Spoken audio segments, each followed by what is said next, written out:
సంవత్సరాల తరబడి ఎన్ని మందులు వాడినా మీ మోకాల నొప్పులు తగ్గట్లేదా? ప్రాణ పెయిన్ క్లినిక్ లో అత్యాధునిక చికిత్స. ఇంకొంచెం దాని గురించి అంటే ఆ కేసు గురించి తెలుసుకునే ప్రయత్నంలో ఈ రోజు నేను ఇక్కడ ఆ డాక్టర్కి ఎవరిపైన అయితే ఈ అఘాయిత్యం జరిగిందో ఆ డాక్టర్ ఇంటి దగ్గరకు వచ్చిన, నేను అభయ ఇంటి దగ్గరకు వచ్చిన.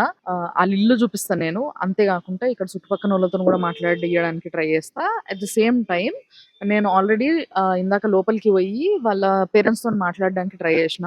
సో వాళ్ళు పొద్దున్న నుంచి కంటిన్యూస్ గా మీడియా వాళ్ళు ఇక్కడ ఉండడం వల్ల పొద్దున్న నుంచి తినలేదట. సో తిన్న తర్వాత టైం ఇస్తాం, తప్పకుండా మాట్లాడతాము, మీరు all the way from south వచ్చారు కదా మా కోసం అని చెప్పేసి వాళ్ళు గుర్తించిండ్రు. కాబట్టి నేను కూడా కొంచెం ఆగి తర్వాత వాళ్ళని మాట్లాడిద్దాం, వాళ్ళు తిన్న తర్వాత కొంచెం సెట్ అయిన తర్వాత అని చెప్పేసి నేను ఫస్ట్ మీకు ఇల్లు చూపిద్దాం అన్న ఉద్దేశంతో వీడియో చేస్తున్నా.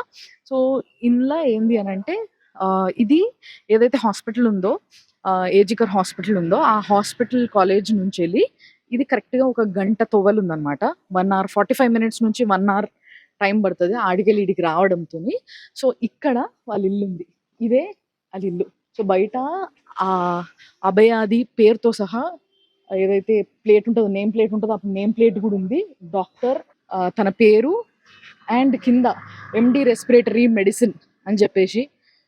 సో రెస్పిరేటరీ మెడిసిన్లో ఆమె మాస్టర్స్ చేయడం కూడా జరిగింది అన్న విషయం ఇది చూసి మనం తెలుసుకోవచ్చు. సో ఇదే వాళ్ళ ఇల్లు. చూడండి, మంచి ఇల్లు, మంచి ఫ్యామిలీ. చూస్తే కూడా అర్థమవుతుంది మనకంటే ఇల్లు చూడంగానే మనం కొన్ని చెప్పొచ్చు. లైక్ ఎట్లా అంటే వీళ్ళు ఉండే వాతావరణం ఎలాంటిది, ఇల్లు ఎలాంటిది. సో మంచి middle class well settled family ఎట్లయితే ఉంటుందో, హైయర్ మిడిల్ క్లాస్ ఫ్యామిలీ, అలాంటి ఫ్యామిలీ. ఇందాక వాళ్ళ ఆంటీ, తల్లి, తండ్రి వీళ్ళందరూ గుర్తుని కూడా నేను పర్సనల్గా మాట్లాడడం జరిగినప్పుడు చాలా చాలా నారాజులా, చాలా చాలా బాధలా, అసలు ఇంతమంది ఇంటికి వచ్చి మాట్లాడుతుంటే ఏం మాట్లాడాలనో అర్థం కాని పరిస్థితిలా, అయోమయంలా. అంటే ఒక కూతుర్ని కోల్పోయిన తల్లి తండ్రి యొక్క బాధ ఎంత ఘోరమో, ఎంత గోసనో మనందరికీ తెలిసిందే. సో ఆ బాధ కళ్ళ నిండా, ముఖం నిండా కనిపించింది. చాలా బాధ అనిపించింది వాళ్ళని చూస్తే. అందుకోసమే పర్లేదు, ఎంతసేపు అయినా పర్లేదు, నేను వెయిట్ చేస్తా, మీరు తినేసి రండి, మీరు తినండి, మీరు తినడమే ఇంపార్టెంట్ అని చెప్పి వాళ్ళని ఇప్పుడు లోపలికి పంపించడం జరిగింది. ఇది వాళ్ళ ఏరియా, మొత్తం కాలనీ లాగుంది అనమాట. ఈ లోపలంతా కూడా మెయిన్ రోడ్ మీద నుంచి జస్ట్ ఇట్లా ఒక 2 అడుగులు లోపల ఉంది. ఇక్కడ కూడా పోలీసులు కాపలాలు ఉన్నారు.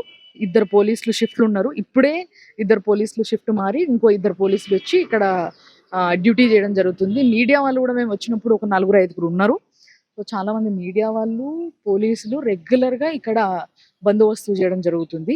అండ్ ఈ పక్కనోళ్ళు వీళ్ళతోనే ఎవరితోనన్నా అమ్మాయికి ఫ్రెండ్షిప్ ఉందా, మరి ఆమె ఎట్లా మాట్లాడేది, ఎట్లుండేది, ఆమె బిహేవియర్ ఎట్లుండేది, ఎలాంటి వ్యక్తి అన్న విషయాన్ని కొంచెం తెలుసుకునే ప్రయత్నం అయితే చేస్తాను నేను. ఎందుకంటే ముఖ్యంగా బెంగాల్ ఏంది అని అంటే వీళ్ళందరూ కూడా బిజినెస్లు చేసుకునేటోళ్ళైనా లేకపోతే ఏ కొలువు చేసేటోళ్ళైనా కూడా వీళ్ళల్లో ఒక సిస్టమ్ ఉందంట బెంగాలీస్కి. ఏంది అని అంటే మధ్యాహ్నం లైక్ 1 గంటన్నర నుంచి వెళ్ళి సాయంత్రం 4-4:30 గంటల వరకు మంచిగా తినేసి పడుకొని లేచి తర్వాత మళ్ళీ బ్యాక్ టు ది పెవిలియన్ లాగా వాళ్ళ పనులు వాళ్ళు చేసుకుంటారంట.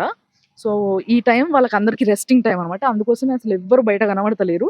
ఇక్కడ ఇంకొక విషయం ఏంది అని అంటే అమ్మాయిని డాక్టర్ని చదివించనీకి తల్లిదండ్రులు ఎంత కష్టపడతారో మాటలలో చెప్పాల్సిన విషయమే కాదు, మనందరికీ తెలుసు, రైట్?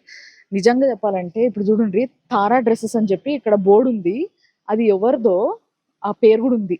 సో ఆ పేరు చూస్తే కూడా వాళ్ళ నాన్నది, పేరు చెప్పడానికి లేదు కాబట్టి అఫీషియల్లీ నేను చెప్తలేను. అక్కడ వాళ్ళ నాన్న పేరు ఉంది, అది వాళ్ళ నాన్న పేరే అని చెప్పడానికి నా దగ్గర ఉన్న ఆధారం ఏంటంటే ఇంటి పేరు సేమ్ ఉంది. వాళ్ళ ఇంటి పైన ఆ బోర్డు అతికేసి ఉంది. అంతేకాకుండా ముందు ఒక మడి ఉంది వీళ్ళకి. అంటే ఒక షాప్ ఉంది. ఈ షాపు డ్రెస్సెస్, తారా డ్రెస్సెస్ అనే షాప్ అనమాట. సో ఈ షాపు నడుపుకుంటా పిల్లని చదివించి ఒక గొప్ప డాక్టర్ అయితే చూసి సంతోషపడాలనుకున్న తల్లిదండ్రులకి ఆ పిల్ల కష్టపడి 31 ఏళ్ళ వరకు, అంటే she is 31 years old, 31 years old వరకు ఇంటర్ చదివి తర్వాత ఎంబీబీఎస్ తీసుకొని ఎంబీబీఎస్ 5 years చేసి దాని తర్వాత దాంట్లో పీజీ చేసి ఇవన్నీ చేసి ఇప్పుడు ట్రైనీగా ఒక ట్రైనీ డాక్టర్‌గా అక్కడ ఆ హాస్పిటల్‌లో వర్క్ చేస్తున్న సమయంలో అంటే ఇంకొక సంవత్సరం, 2 సంవత్సరాలు అంటే ఇంకో సెమిస్టర్‌లా ఇంకొక 6 నెలల్లో ఆమె ఏదైతే ట్రైనీ ఉందో, ఆ ట్రైనీ పని అయిపోయి వేరే దగ్గర జాబ్ ఎత్తుకొని ఎళ్ళిపోయే పిల్ల. అలాంటి పిల్ల పైన అఘాయిత్యం జరిగితే తల్లిదండ్రుల కలలు, వాళ్ళ యొక్క బాధ, వాళ్ళ గోస అసలు చెప్పవసరం అయితే లేదు. ఒకసారి ఆలోచించండి. ఎంత దారుణంగా ఆమెని ఎంత బ్రూటల్‌గా ఇది జేయడం జరిగిందనేది. కాబట్టి చాలా చాలా బాధ అనిపించింది చూస్తే గూడా. సో, వాళ్ళతో మాట్లాడినది వాళ్ళ పేరెంట్స్‌తోని గాని, వాళ్ళ ఆంటీతోని గాని మాట్లాడిన వీడియోని నేను ఇంకొక దాంట్ల మళ్ళా అంటే నెక్స్ట్ అప్‌లోడ్ జేయడం జరుగుతది. సో, ఇట్లా ఎక్స్‌క్లూజివ్‌గా మన కోసం అంటే మన తెలుగోళ్ళ కోసం నేను మన సుమన్ టీవీ చేసిన ప్రయత్నంలో భాగంగా ఇక్కడి వరకు నన్ను పంపి మీకు ఎప్పటికప్పుడు ఇన్ఫర్మేషన్ ఎక్స్‌క్లూజివ్‌గా ఇవ్వడానికే నేను కోల్కతాకొచ్చిన. కాబట్టి ఫాలో అవుతూనే ఉండండి సుమన్ టీవీ.